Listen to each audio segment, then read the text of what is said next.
Ladies and gentlemen, we are back in business. Hi everyone, welcome back to my channel. I know it has been quite a little bit since I have filmed a video, and I'm so sorry. I wanted to kind of explain what's been going on the past few weeks and kind of give you a little meet recap since we never talked about that together, and then kind of give you a little update about what's been going on the past couple of weeks since the meet has concluded and what I've been going through, what my goals are now and what we have planned for the future. I hope you enjoy the little ambiance that I have in the background. Okay, so I will start off by introducing myself because we have quite a few new little faces here. My name is Alyssa. I am a powerlifter, and my channel / my videos are just kind of little personal documentation about my lifting progress. I really don't know what it is. If I'm being honest. I just wanted to do something for fun and give some people a little insight on what it's like to train as a powerlifter. If anyone is interested in getting into powerlifting, maybe it'll give you tips, or if you're wanting to gain a little confidence getting into the gym, I can be a little light into your world. So now that we've gone through that, first thing, I color my hair, and it has gotten quite a bit longer, and she looks really good. I'm very happy with where we're at. But now we will get into my meet and kind of the weeks leading up to it. I know I said I was gonna film my last block going into my powerlifting meet, and then I filmed a couple videos and then kind of disappeared. So, just wanted to go through what kind of happened. First week of the block went really good. I had some great momentum going into it. And then the next week I got sick and I ended up testing positive for COVID. So I had to basically take, well, I honestly didn't even know I had COVID. I thought I had allergies. And then because I didn't feel bad, I was just kind of sneezing a bunch, and then I was not getting better, and I kind of had a little sniffly nose. And so then I tested it myself, and by the time I was done, I had kind of already wrapped up my whole quarantine period per se. So I wasn't really training to my best capability because I didn't know I had COVID. And then I don't want any comments because I didn't know I had it, and I wouldn't have gone to the gym if I knew I had it. I did stay home for 3 days. I think I tested myself on a Wednesday, and then by that Friday I was negative. So I was anticipating deadlifting for my week 2 on that Friday after I tested negative. We did not have a good day, and I was so scared because this happened to me a few meets ago when I was first started powerlifting. I think it was my second meet, and I ended up losing 14 pounds because I wasn't eating anything. My mentality going into the meet really just went down the drain. And so then week 3, I went into week 3 and I was well, we're just gonna get what we get. And luckily it wasn't too bad. It definitely wasn't anything to write. Well, I don't want to say it's not anything to write home about. My lifts were fine, but I mentally and physically could have felt a little bit better. After my taper week, I luckily didn't lose any weight, so that was good. And I didn't have to do a water cut, which was even better. So I just kind of had to maintain where I was at. And now we'll kind of go through I don't want to go through every lift because I know everyone only cares about last ones, and since I went 9 for 9, there's not really anything I need to talk about miss wise. So I can put my little videos here since my wonderful friend Andy filmed them for me. We'll just kind of go through those. So to it. For squats, we had a little bump in the road on squats. We were there. Luckily it was a small meet, so there were only like 30 people, and I will say I was debating on doing this meet or another meet that was going on in January, but I just decided to do this meet because I didn't really have like a huge goal going into it besides like adding numbers to getting a bigger total. That's why I was like, it doesn't really matter what meet I do, I just need to like compete again. We did really good. I added like, I think it was like 45 pounds. I'm almost, well, I would like to say I'm at an 800-pound total now. With my like gym PRs I am, but with my PRs at the meet, I am only at like 794. So I will still say I'm at an 800-pound total because that's on paper. It's only 794. Going into the meet, we were warming up for squats. Like I said, we had a little bump in the road.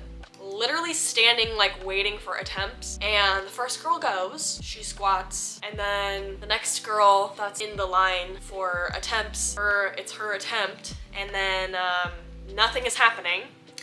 And long story short, whoever brought the weights forgot to pack the little 1.25 kilogram change plate. So we had to take like a 30-minute intermission because it was gonna take like 15 minutes for someone to bring the weight. You're gonna take like another 15 minutes to like re-warm up. So my adrenaline was already like really high, and I have never had anything like that happen before. And meet days for me are kind of like dance competitions because I used to dance in college. And so you never like really know what's gonna happen until like competition day or meet day. Like things could go, like you have to be prepared for literally everything. So I just kind of went to my little bag, and I sat down, and I had my knee sleeves on, and I was kind of having sensory overload with them on my legs because my adrenaline was pumping, and I was very hyper aware of everything that was touching my body.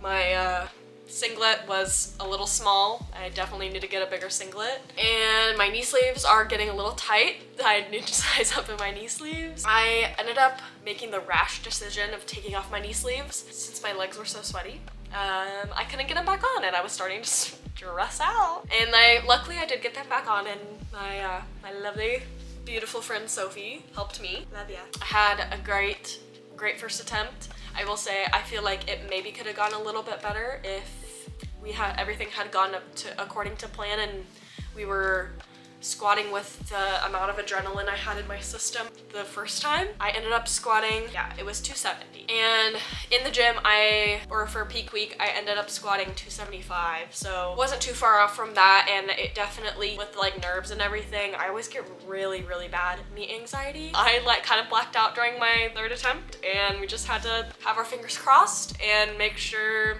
my body knew what to do when the time came, and it happened. So we'll play that video right now. What? Come on!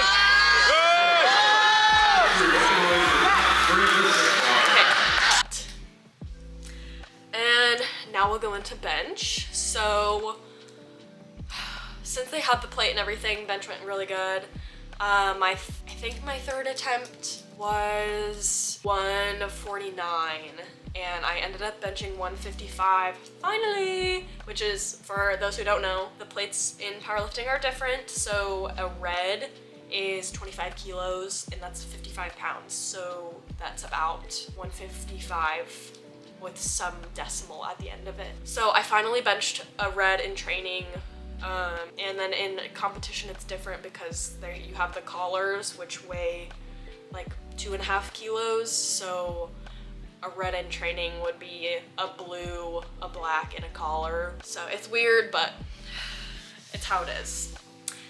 So I ended up benching 149 at the meet, and I was a little upset because I definitely got like nervous, and my nerves got the best of me, but my second attempt could have gone a little faster. But third attempt, I've never gotten my third attempt bench before. I was really happy with that. That was honestly my only goal going into this, was I wanted to go 9 for 9 and get my third attempt bench, and I trained so hard to do longer pauses and make sure that everything was like to comp standard in training, and that's what we we ended up doing, and I'm so happy. So we'll play that video now. Press! Come on, yo! So now we'll go into deadlift, and for deadlift, me and deadlift had a very rough time this training block, this meet prep, I should say. Tried out a new pair of shoes, thought they were gonna make my deadlift better. Buying the new shoes like threw me off, and I had like a bad mental block with deadlifts for like 6 weeks. Going into my peak block before that, I had a heavy double and I hit 353 for 2. And that went so good, and that was like the first like good deadlift day I had in like those 6 weeks. And then going into peak week, I hit 347 for my week 1, and it went really good, and I had such a good mentality, and my confidence for doing deadlifts was so high. And then I got sick, and I tried deadlifting what I wanted to deadlift for week 2, 358, and I couldn't even get it off the floor. So I really felt like I was not going to be able to hit what I wanted to hit at the meet, and which was 3 reds / 375. So for week 3, I attempted 375. Mentally needed to know I could get it at least off the floor, and I got it above my knees, which I was even more impressed with. I just think like my body was still really fatigued from being sick. Had a mental battle with myself for the rest of the week. And then going into the meet, I told my coach that if I didn't hit 375, I was not gonna be happy. She just straight up told me, if you want that to be your 3rd attempt, you have to show me in your 1st and 2nd attempts that they're fast enough that I believe that you can pull 375. So I just had like a mental talk with myself, and I just had to tell myself it doesn't matter what happened during training. We are here now. You've had a great meet, 8 for 8. And this last lift, just you need to, well, it was technically 6 for 6. I hadn't started deadlifting yet, but my first deadlift went really good. And then my second one, I was like, you just need to, don't think about it. And my 2nd attempt for deadlift was, sorry, I'm using my little weight calculator so I can be exact. Okay, it was 347, and that moved really good. I'll put that video here because I know I said I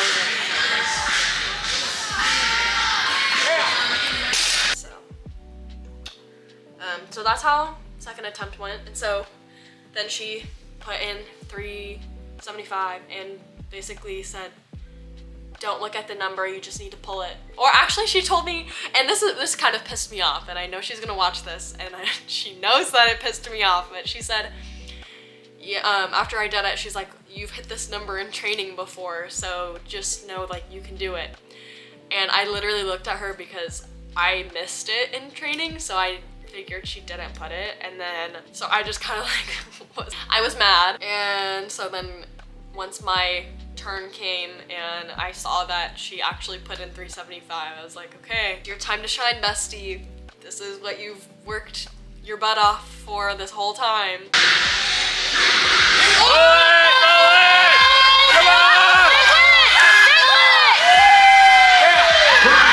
And we got it, and it was so slay. That was great. I had a really huge caffeine and dopamine high. I crashed really hard when I got home, and I took a really long nap. So that was how my meet went, and now we can talk about my future goals. Ooh, future goals. Ugh.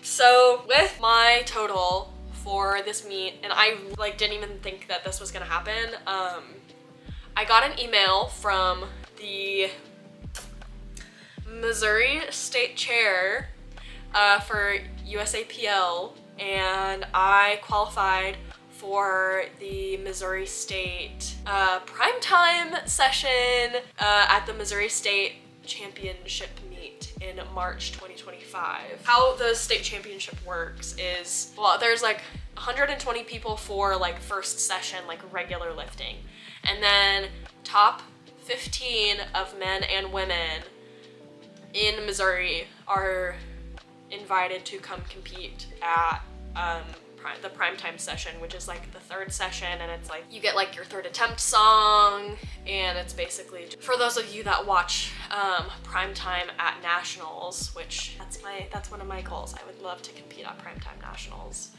but that's kind of like what the state version of national primetime. It's just like the top lifters of the top lifters have their own little session.